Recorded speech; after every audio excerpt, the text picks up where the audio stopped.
அதுக்கு நாம நெகிழியில வேண்டாம், ప్లాస్టిక్ బాటిల్స్ நம்ம అలో பண்ண வேண்டாం, కண்ணాడి బాటిల్లో நம்ம வைக்க. తమిళనాడు అసెంబ్లీ ఈ రోజు సరదాగా సాగింది. సభలో సభ్యులకు ప్లాస్టిక్ బాటిల్స్, స్టీల్ గ్లాసుల్లో కాకుండా గ్లాస్ బాటిళ్లలోనే మంచినీళ్లు సర్వ్ చేయాలంటూ డిఎండికే అధినేత్రి ప్రేమలత విజయకాంత్ స్పీకర్ను డిమాండ్ చేశారు. அதுக்கு நாம நெகிழியில வேண்டாம், ప్లాస్టిక్ బాటిల్స్ நம்ம అలో பண்ண வேண்டாம், కண்ணాడి బాటిల్లో நம்ம வைக்க. అయితే ఈ డిమాండ్ పైన అక్కడే ఉన్న మాజీ ముఖ్యమంత్రి పన్నీర్ సెల్వం ఒక్కసారిగా మైక్ అందుకొని మధ్యలోకి ఎంట్రీ ఇచ్చారు. అమ్మా, గ్లాస్ బాటిళ్లు పెడితే సభలో ఎవరికైనా కోపం వచ్చినప్పుడు వాటిని ఒకరిపై ఒకరు విసురుకుంటారు అంటూ కౌంటర్ వేశారు. அந்நியார் அவர் ஒரு நல்ல கருத்தை இங்கே சொல்லியிருக்கிறார்கள். அந்த கருத்து ஏற்புடையது அல்ல என்பதை நான் தெரிவித்துக் கொள்ள கடமைப்பட்டிருக்கிறேன். என்ற கோபம் வந்தால் தண்ணி பரல கொண்டிருக்க வாய்ப்பு இருக்கிறது.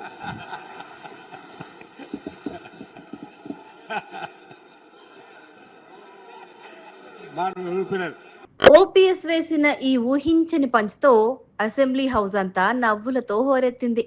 స్పీకర్తో సహా అందరూ పగలబడి నవ్వారు. సీఎం విజయ్ కూడా ఈ డైలాగ్ కి చిన్న స్మైల్ ఇచ్చారు. ఈ వీడియో సోషల్ మీడియాలో ఇప్పుడు తెగ వైరల్ అవుతోంది.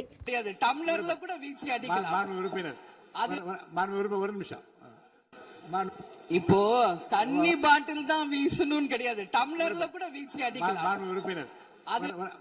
ஒரு நிமிஷம்.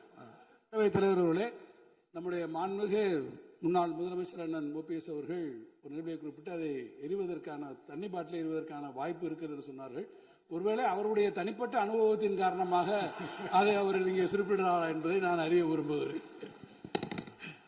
ரொம்ப காரசாரமாவே போயிட்டு இருந்துச்சு. அதனால ஒரு ஹாப்பியா நம்மளுடைய முதல்வர் பிறந்த நாள்ல எல்லாரும் சந்தோஷமா இன்னைக்கு நம்ம அவையை செய்வோம்.